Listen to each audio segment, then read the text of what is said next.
There were 2 toothbrushes in the holder when I left for my work trip. There were 3 when I got back. And I never buy green. The worst part? I stood there like an idiot, staring at them, trying to gaslight myself. Maybe she changed hers. Maybe I forgot. Maybe we had company. Maybe this isn't a big deal. But the old bristles, the cheap brand, the angle it leaned at in the cup, it screamed male guest. It whispered things I already suspected but wasn't ready to say out loud. She was in the living room, pretending to be asleep on the couch. I knew she heard me come in. The TV was on, volume low, showing some true crime documentary she'd never watched before. I said nothing, just stood there, in our bathroom, brushing my teeth beside someone else's toothbrush, trying not to gag. The rest of the night passed like a bad rehearsal of a marriage. We danced around small talk. She asked about my trip. I said fine. I asked about work. She said boring. We went to bed on opposite sides like prisoners in the same cell. I stared at the ceiling fan for hours while she scrolled her phone under the blanket like her thumbs had secrets. At 2:11 a.m., her phone lit up. I didn't look. I didn't need to. The name didn't matter. What mattered was the way she flinched. Like the message stung. The next morning, she made pancakes. That's how I knew it was worse than I thought. Dana only made pancakes when she felt guilty, or when she wanted something. The syrup wasn't even warm. Later that day, I found the receipt. Not in her purse. Not on her card statement. In her coat pocket, like a souvenir from betrayal. One night at the Blue Glen Inn, single queen bed. Paid in cash. Date, last Thursday. The same night, she told me she had a late design meeting. I didn't say anything. Not yet. I folded the paper and slid it into my wallet, right next to the photo strip from our 3rd anniversary. The one where she kissed my cheek and drew hearts over our heads with a Sharpie. That night, I sat in my truck for 2 hours after work, engine off, just breathing. Or trying to. My hands were shaking on the steering wheel. My mouth tasted like metal. My heart kept skipping, like it was afraid of finishing a thought. I didn't want to believe it. Not Dana. Not my wife. Not the woman who used to send me texts that said, "Miss your stupid face," during lunch breaks. But something broke in me when I realized she didn't even bother hiding it well. She thought I'd never notice. Or worse, that I wouldn't do anything if I did. So I did something. I found him. Not through her phone. Not through her laptop. But through something dumber. A hair tie. The kind that wasn't hers. A men's hair tie, with a single strand of thick black hair still looped through. I took it to work and handed it to a buddy who's a part-time bouncer. He gave me a name 2 days later. Jasper. Of course it was Jasper. And Jasper, it turned out, had a wife. It took me 3 more days to get the nerve to reach out. I found her on Instagram, deep scrolling through tagged photos. Her name was Sloane. Blonde. Sharp eyes. Smile like a secret. She had no idea. I messaged her. "I think your husband is sleeping with my wife." She replied in less than 2 minutes. "What's your wife's name?" I gave it to her. Then waited. 12 hours passed. Then I got a call. It wasn't Sloane. It was Jasper. He didn't threaten. He didn't apologize. He laughed. And then he said, "Guess we both needed a change of pace." That's when I knew I wasn't going to yell. I wasn't going to scream, or cry, or throw a fit. I was going to walk in, 1 week later, with Sloane beside me. And when Dana screamed, "Who is SHE? What's going on?" I would just look her in the eyes and say, "Meet the wife of your lover." And I did. And she froze. Exactly like I hoped she would. Dana didn't say a word at first. She looked at Sloane like a bomb had just entered the house with its timer already ticking. Her lips parted like she was going to say something. Maybe lie, maybe scream, maybe laugh. But all that came out was a thin, sharp breath. Sloane, for her part, didn't flinch. She just stepped inside, heels clicking on the hardwood, coat still buttoned, hair twisted up like she had somewhere better to be. I could tell she was holding something back. Rage, pain, maybe both. But her voice was steady. "Nice place. Bit smaller than I imagined," she said, eyes darting around like she was searching for evidence. I didn't take off my jacket. I didn't even look at Dana. I just walked past her toward the kitchen. My legs felt robotic, like I'd programmed myself into this scene, but couldn't quite believe I was in it. I could feel Dana's eyes following me, confused, scared, trying to calculate the odds. "Curtis," she said finally, her voice thin and cracking. "What the hell is going on?" I didn't answer right away. I poured myself a glass of water, drank half, set it down. My hand was shaking. I hoped she didn't notice. Then I turned, leaned against the counter, and said it as plainly as I could. "That's Sloan," I said. "She's married to the guy you've been sneaking around with." Dana blinked. Once. Twice. Her jaw clenched. "I don't know what you're talking about." Of course. That was the first defense. Denial. Predictable. Sloan stepped forward, pulling her phone from her bag. She tapped a few times, held it up, and showed Dana something on the screen. Her face didn't move, but I could see her pulse jump in her neck. That little vein that only popped up when she was stressed. "What is this?" Dana asked, her voice quieter now. "You tell me," Sloan said. "It's his backup account. The one he uses for people like you." I didn't ask how Sloan found it. I didn't want to know. She'd done her homework. I gave her a thread, and she yanked it hard enough to unravel the whole damn sweater. They're not recent," Dana tried. She wasn't even looking at me anymore, like she couldn't. Those could be old messages." "I haven't." "You were with him last Thursday," I interrupted. "Blue Glen Inn. Queen bed. Paid in cash." Dana's mouth opened, then closed. She didn't have a counter for that one. Her face turned pale. Like paper. Like all the color had been drained from the image of the life we had built. Sloane's eyes never left her. She didn't blink once. "He told me you were separated," she said. "He told me you were in the process of a divorce and that I was just a roommate." That was news to Dana too, apparently. I watched her flinch at it, like the lie hurt her, but not in a way that made her feel guilty. "No," she looked betrayed. "Oh, so now you're mad?" I asked. "Now it matters that he lied?" Dana stepped back. Her hands went up like I was the unreasonable one. "I didn't want this. I didn't plan this." I laughed. It was bitter. Hollow. But you kept it going. I don't even know why I was talking. I wasn't looking for an explanation. I wasn't even looking for an apology. I just wanted the silence to end. The months of silence I'd been choking on, slowly, stupidly. She walked toward me. Not fast. Not begging. Like she was walking a tightrope over lava. "Can we talk alone?" "No," Sloan said sharply. "You don't get that right now." Dana's eyes narrowed. "This isn't about you. It is when you sleep with my husband," Sloan snapped. And there it was, the gloves-off moment. Dana's face twisted. A dozen things she wanted to scream hung in the air like thunderclouds. But she held it. Probably because she knew, deep down, there were more receipts in Sloane's bag than she could argue against. "I think you should go," Dana said finally, glaring at Sloan. "I think you should sit," I replied. "Because we're not done." I walked over to the drawer beside the fridge, pulled it open, and took out the envelope I'd stuffed there 3 nights ago. Printed emails. Photos. Hotel receipts. Everything I'd gathered. Everything I hadn't had the courage to use until now. I dropped the envelope on the table with a soft thud. Dana stared at it like it might explode.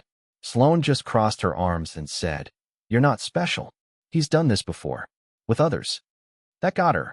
I could tell. Dana sat down, and for the first time in months, I felt something close to control. I didn't bring Sloan here for revenge. I brought her because I wanted Dana to look into the face of the damage. I wanted her to feel the thing she'd created from the other side. Not in secret, not in whispered texts, but loud, cold, real. Sloan sat across from her, and I stayed standing, because I wasn't done yet. Not even close. There's a difference between hearing the truth and being forced to read it. That's why I printed everything. Because spoken words are too easy to deny. You can pretend you misheard, argue tone, twist meaning. But paper, cold, stiff, unfeeling, doesn't flinch. Dana didn't touch the envelope at first. She just stared at it like it was going to crawl off the table and bite her. Her fingers twitched, then stopped.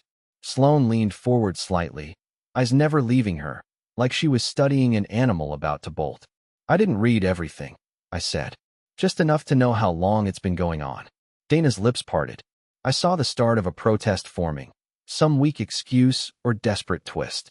But then she saw what was sticking out of the envelope. The Blue Glen receipt. Folded once. Still creased from my wallet. She picked it up with 2 fingers, like it was evidence in a crime scene. And maybe it was.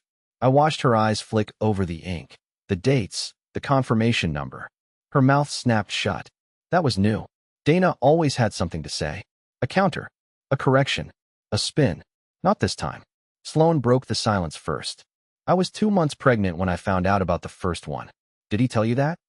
Dana's head jerked up, like the words were a slap. "Wait, pregnant?" she said, voice suddenly cracking. You're saying he has a... Would have been, Sloane interrupted. Miscarried last spring. But yeah, he didn't tell you, huh? Dana looked at me like I was supposed to react to that. But I didn't flinch. I wasn't here to defend her from her own karma. So it wasn't just me, Dana muttered. Sloane scoffed. You thought it was just you? Wow, that's almost cute. The living room was dead silent except for the creak of the ceiling fan and the occasional clink of the glass I was nervously tapping against the counter. My heart wasn't racing anymore. It was just cold now, like I'd burned through all the heat of betrayal and settled into this numb, bitter plateau. Dana finally pushed the envelope away and leaned back in the chair. What do you want me to say? She asked. That I'm sorry? That I made a mistake? No, I said. I want you to stop pretending like this happened to you. That landed. I saw it hit. Her face flickered. Shame, anger, panic. It was all there. But she covered it quick with that tight-lipped, detached look she always wore when cornered. The let's be calm mask. The mask that used to work on me. I never wanted to hurt you, she whispered. But even she didn't sound like she believed it. You didn't mind, though, Sloane snapped. There's a difference. Dana stood up. Quick. Sudden. Almost knocking the chair back. Okay, this is enough. This whole ambush, this stage drama, this isn't fair. I know I messed up, okay? But you don't get to humiliate me in my own house. Our house, I corrected. That I pay for. She ignored me. If you think this little stunt makes you the better person, congratulations. You got your moment. You got to feel superior. I didn't bring her here to feel superior, I said, voice low. I brought her here because I needed someone in the room who knew exactly what kind of liar you are. Dana's face flushed red, and I knew what was coming next. Tears. The weapon of last resort. Her lip quivered. Her voice softened. I was lonely, she said. You were always tired. You stopped seeing me. I laughed, sharp, dry, ugly. So you saw him instead? You brought him into our marriage because I didn't say the right things after work? You don't get it, she shouted. You stopped touching me like you meant it. You stopped asking about my day. You started treating me like a roommate. So you found a new landlord to sleep with? I snapped. Curtis, Sloane warned gently. I didn't realize I was gripping the edge of the countertop so hard until she said my name. I let go. Dana was crying now. Maybe real. Maybe not. I couldn't tell anymore. That was the worst part. Not knowing what parts of her were ever honest. What laughs were real. What kisses were true. What pieces of our life were untouched by him. And still, I wasn't yelling. Still, I hadn't screamed. Because the screaming had already happened. Quietly. Alone. In my car. In the shower. In the silence of a marriage collapsing room by room, while she told me everything was fine. Sloane took a breath. I think we're done here. Dana looked at her, eyes wild. So that's it. You just barge into my home, and then leave like you're some righteous angel? Sloane looked at me. You got what you needed? I nodded. Then she turned to Dana and said the one line that finally made her sit down again. No, I'm not the angel. I'm just the mirror. And with that, she left. I stayed. And Dana sat back down. And for once in our entire marriage, she looked afraid of what I'd say next. Good. Because the next thing I said would be something I'd never be able to take back. Dana hadn't said a word in over 4 minutes. I was watching the clock on the microwave like I was timing her silence. She sat at the table like a guest in someone else's house. Her eyes flicked from the papers, to me, to the now-closed front door where Sloane had just exited like a storm that left more quiet than damage. But the damage was there, just invisible, just waiting to spread. I stood, slowly. My knees cracked. I felt 30 years older than I was. I didn't bring her here to embarrass you, I finally said. My voice was low, hoarse, controlled only by what little dignity I had left. I brought her because you wouldn't give me the truth until someone else forced you to hear it. Dana didn't lift her eyes. She just whispered, I didn't think it would go this far. I wanted to laugh. Didn't think it would go this far? What part exactly? The hotel rooms? The lies about yoga? The green toothbrush? Or maybe the part where she let another woman believe her husband was single? I bit my cheek until it hurt, just to keep from yelling. You know the worst part? I said, stepping closer. It's not even that you cheated. It's that you had chances. You had so many damn chances to stop. To tell me. To choose something different. I didn't love him, she said, so fast it startled both of us. I stared at her. Say that again. Dana looked up. Her eyes were red now. Not full tears yet. Just that sting, the glassy beginning. I didn't love him. I don't. I felt like you didn't see me anymore. I walked to the fridge and opened it, not because I needed anything, but because I couldn't stand to look at her. The orange juice was expired. Figures. You think I felt seen? I asked. You think I didn't notice the way you stopped laughing at my dumb jokes? The way you pulled away when I touched your back in bed? I wasn't trying to punish you, Curtis, she said softly. I was just drowning. So you learned to swim in someone else's bed? The words came out more bitter than I intended. She flinched. Good. Let her flinch. She wiped her face and stood, pacing the edge of the rug with small, tight steps like she didn't know what to do with her legs. It didn't mean anything, she said. It was stupid. It was selfish. And I got in too deep. I nodded slowly, then went over to the drawer, the second one down, and pulled out the folder I hadn't shown yet. Not to Sloan. Not to Dana. Not to anyone. Inside, screenshots. Emails. One particularly cruel message from Jay that said, "He sounds like he's too boring to notice what you need." Timestamp. For days before our anniversary. The same night Dana cried when I gave her the wrong flowers, and I thought I had messed everything up. The same night she said she was just overwhelmed. I handed her the folder. She looked confused. She opened it. Her knees buckled. I caught the back of the chair before she could fall. She didn't even try to play dumb this time. Her face went sheet white, and her hands started trembling so hard the paper shook like it was in a wind tunnel. Curtis, I didn't know he wrote that, she whispered. I believed her. For once, I actually did. But it didn't matter. He said it to you. I kept my voice even. And you didn't stop him. Tears fell now. Real ones. Loud ones. Her body started that whole collapsed breathing thing. Shoulders heaving, hands covering her face. I had seen Dana cry maybe 6 times in 10 years. This was different. This was hollow, echoing from somewhere deep inside her that maybe she'd kept hidden from even herself. She sank into the chair. I'm so sorry, she sobbed. I ruined everything. And for a moment, just a moment, I felt the part of me that wanted to comfort her, to grab her hand, to say, I know, we'll get through this. But that part had been chipped away over months. Slowly, one unanswered text, one lie, one toothbrush, one receipt, one backup email at a time.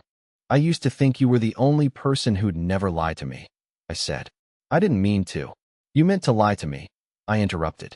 You just didn't mean to get caught. She didn't argue.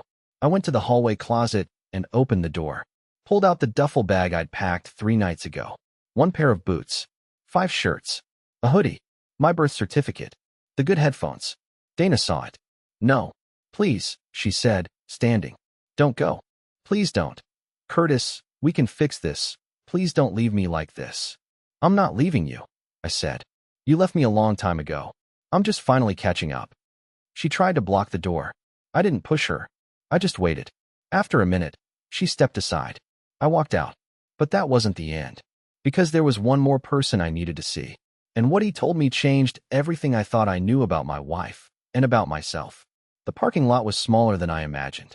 Just 6 spots, cracked pavement, a single flickering light that made everything look worse than it already was. I sat in my car for 15 minutes, staring at the entrance to the yoga studio like it was a crime scene. It wasn't about catching him. It wasn't about confrontation. I already had the truth. Dana handed it to me with her silence, her shaking hands, her half-spoken regrets. But I needed to see him. I needed to see the man who'd walked into my life without ever knocking, who left footprints on my wife and fingerprints on my confidence. Jasper. Even his name pissed me off. I waited until the session ended. Slowly, people began filtering out, mostly women, chatting in pairs, 1 or 2 sipping smoothies and laughing like their lives weren't on fire. And then he came out. Tall, lean, hair tied back, same ponytail as in Sloane's wedding photo. A tote bag slung over one shoulder, barefoot, because of course he was barefoot. And he looked happy. That's what did it. I didn't get out of the car. I just rolled down the window halfway and said, "You've got a real talent for pretending like you haven't wrecked other people's lives." He froze mid-step, turned toward the voice. His eyes narrowed slightly, like he was trying to place me. It took him a second. "Curtis," he said. No question. He already knew who I was. "You shouldn't be here. And you shouldn't be married," I replied. He smirked, like that was the funniest thing he'd heard all week. I got out of the car and walked over. Not close. Just enough. I didn't raise my voice. Didn't clench my fists. I kept everything locked behind my ribs because I wasn't there to make a scene. I'm not here to fight, I said. I just want to know one thing. He gave a little shrug. Shoot. Did she mean anything to you? He tilted his head, lips pressing together like he was deciding which version of the truth would make him look better. No, he said finally. She was a moment. That's all. I nodded. That was worse than I expected, somehow. So you just saw someone's marriage as a moment? He didn't answer, and I said something I didn't plan to say, something that wasn't meant for him at all, but for the part of me that had been begging for closure. You didn't take her from me, I said. She gave herself away. He shifted uncomfortably. Good. Let him feel that for once. I turned to leave, but he called after me. Wait. I stopped, barely glancing back. He looked uneasy now. She said some things about you. Things that didn't sit right. I turned. Like what? He scratched the back of his neck. That you were controlling. That you guilt her into staying. That you manipulated her into marriage after her dad died. My heart didn't race. My fists didn't ball. But something sank in me. Slow. Heavy. The way you drown when you don't even fight it. She said that. I asked. He nodded. I figured it was just bitterness. But the way she talked about you, it wasn't like someone who wanted out. It was like someone rewriting her own history. I couldn't breathe for a second. He kept talking. You weren't the first, by the way. Not even close. I blinked. What? He looked me dead in the eye. She told me I was the first time she'd ever cheated. Said it felt new. Raw. But when Sloane went through her phone, there were other names. She's been doing this longer than you think. That broke something in me. Not because I didn't expect it, part of me did, but because I wanted her to be the person who made a terrible choice in a desperate moment. I wanted to believe in the version of Dana who got lost, not the one who lived in the maze. I didn't say anything else. I just got in the car and drove. And for the first time since this all began, I didn't cry. I didn't scream. I didn't even think about confronting her again. Instead, I drove 3 hours in the dark, past the city, past everything familiar, and pulled into the parking lot of a roadside motel where no one knew my name. Because now, I had a new question burning in my chest. If she lied about who she was, what else had I built my life around that wasn't real? And I was about to find out. The room smelled like bleach and stale air. The kind of scent that clung to your skin after too many hours of silence. I lay on the lumpy mattress of that motel for most of the night, not even scrolling, not even crying. Just rewinding everything in my head like an old cassette tape unraveling. If Dana had done this before, if Jasper was just one in a line of blurred names and hidden messages, then everything I thought I knew about her, about us, about the last decade of my life, was based on fiction. And I needed to know how far back the lie went. By morning, the motel clerk looked at me like I hadn't blinked all night. I grabbed coffee from a gas station that still sold DVDs at the counter, sat in my car, and started pulling threads. I still had access to Dana's old email. She never changed her password. Said she didn't believe in wasting mental energy remembering new ones. That used to be a joke. Now it was a doorway. The inbox went back almost 15 years. Hundreds of newsletters, shopping confirmations, boring family updates. But then, buried in the starred folder, was a name I didn't recognize. Elise H. The subject line, "Do not drag me into your mess again." It was 6 years old. The message was short. Dana, I'm serious. You promised after Max you'd stop this cycle. I warned you, one more married guy and I'm done. Don't come crying to me when it all burns down. I read it 3 times before my stomach fully understood the weight. Max. Who the hell was Max? And what cycle was she talking about? I searched for Elise's email address. Found 3 other messages. One was a Google Drive link Dana had accessed, long expired.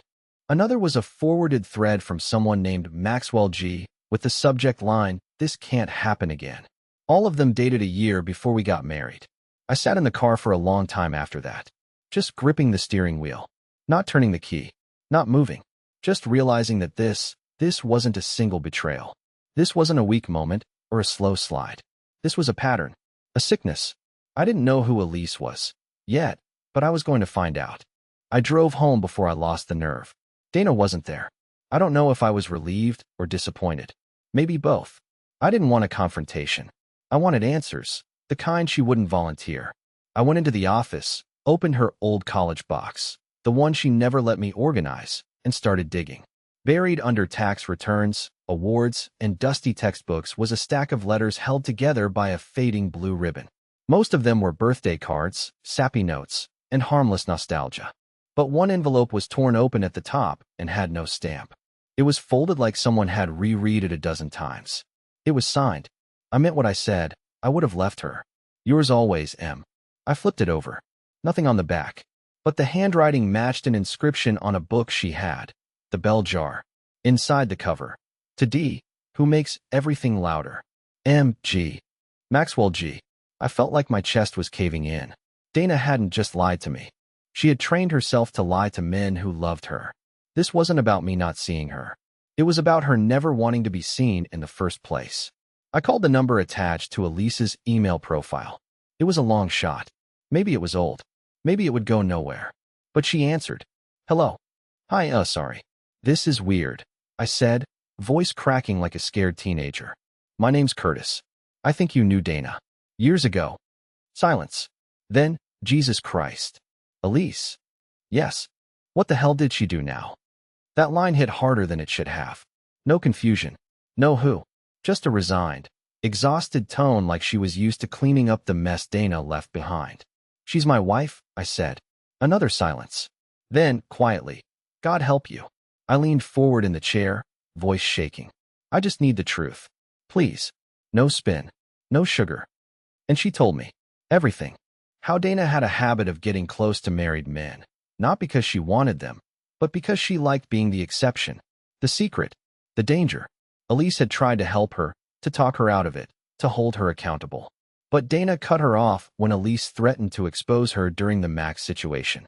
Apparently, Max did leave his wife for Dana for exactly 11 days, before realizing she'd moved on to someone else during their breakup.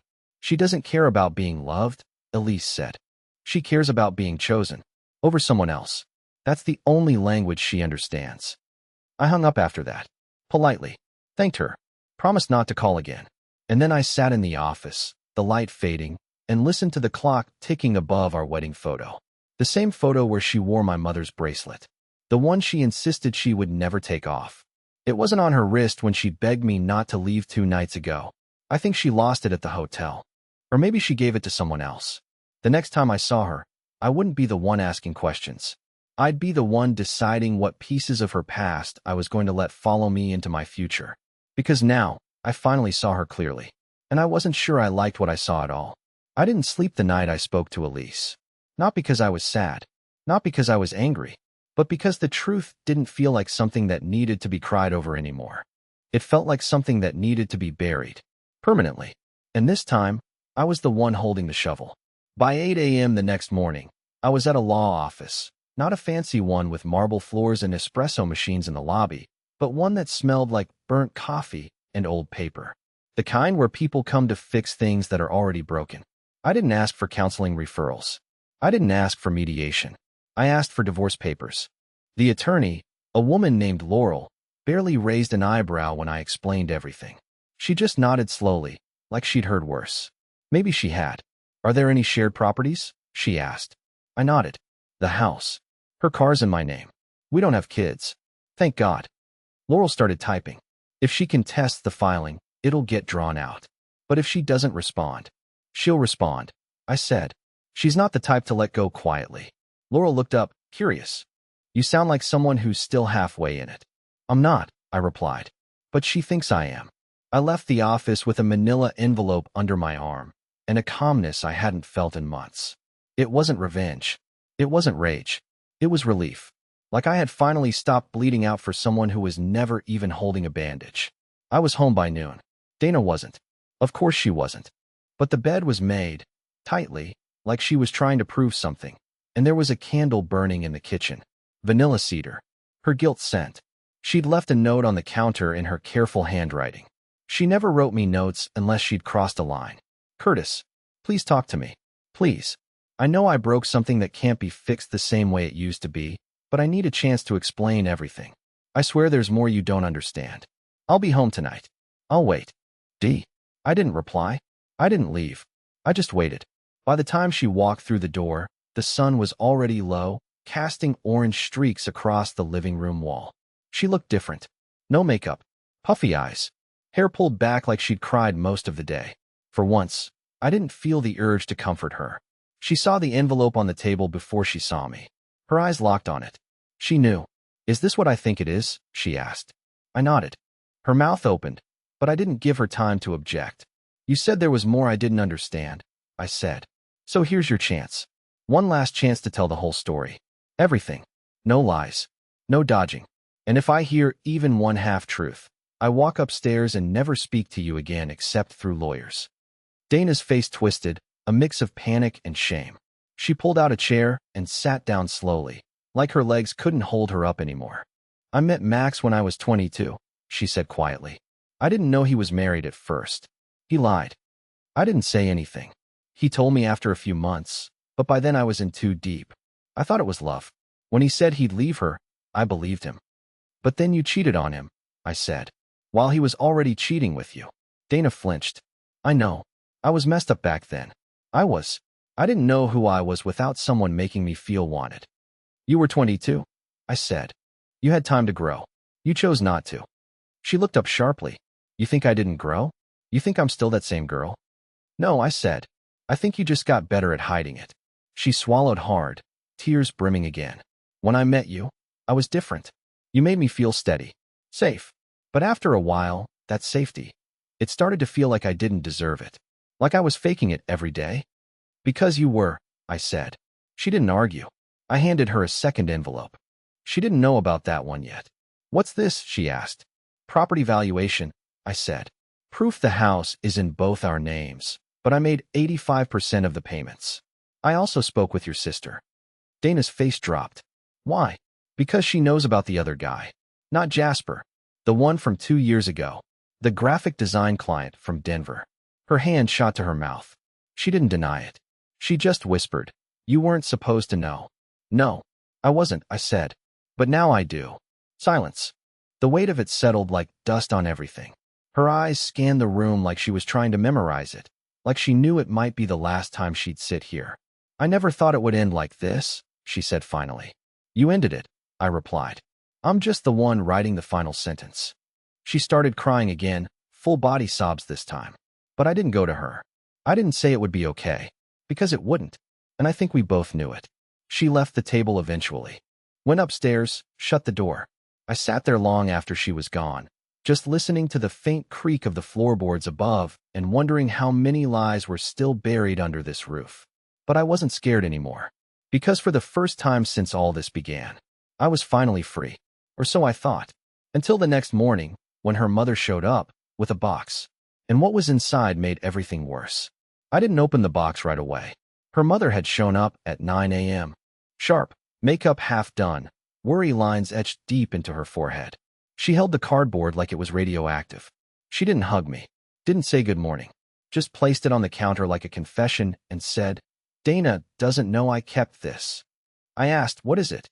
She just said, "Proof she wasn't always like this, and maybe a warning that she was." Then she left. I stood there staring at the box for a long time. I didn't want to open it. I didn't want to peel back more layers of a person who no longer felt real to me. But curiosity's a cruel thing. It doesn't tap. It breaks the door down. Inside were old journals, photographs, college notes, and at the very bottom, letters. One was from her high school boyfriend. Another from a therapist she saw in her 20s. There were pieces of Dana I had never been allowed to see. The scared, anxious, obsessive girl who felt invisible unless someone was chasing her. The girl who used affection like currency.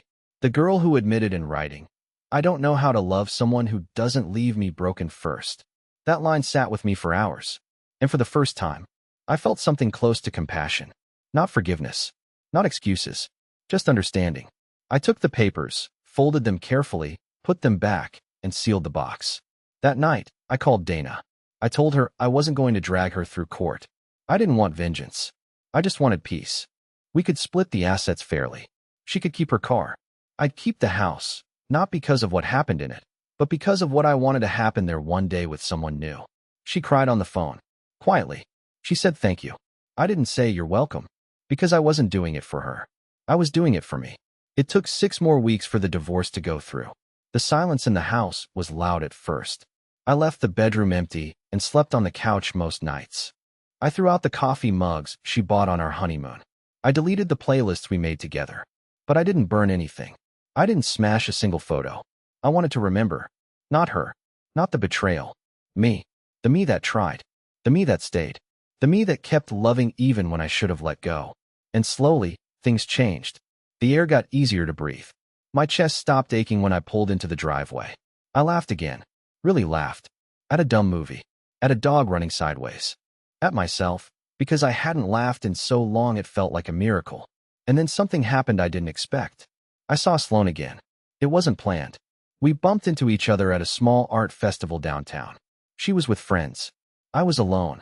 She smiled like she wasn't sure if I'd want to talk. But I did. We got coffee. We didn't talk about Dana or Jasper. Not that day. We talked about travel. About how she'd taken a job in Portland. About how I started drawing again for the first time in years. We kept it light. Safe. But there was something underneath. A quiet understanding. A shared scar. Weeks passed. And we kept talking. Carefully. Gently. Like two people rebuilding themselves beside each other. Not for each other. And then one night, she said something I'll never forget. "You're not broken," she whispered. "You were just loyal to the wrong version of someone." I didn't cry. But something inside me let go. Not of Dana. Of the anger. The bitterness. The man who stayed too long in the wrong story. And for the first time in my entire adult life, I felt like I was standing in my story. A real one. One I didn't have to share with ghosts. So no, I didn't get the ending I thought I wanted. I got something better. A beginning.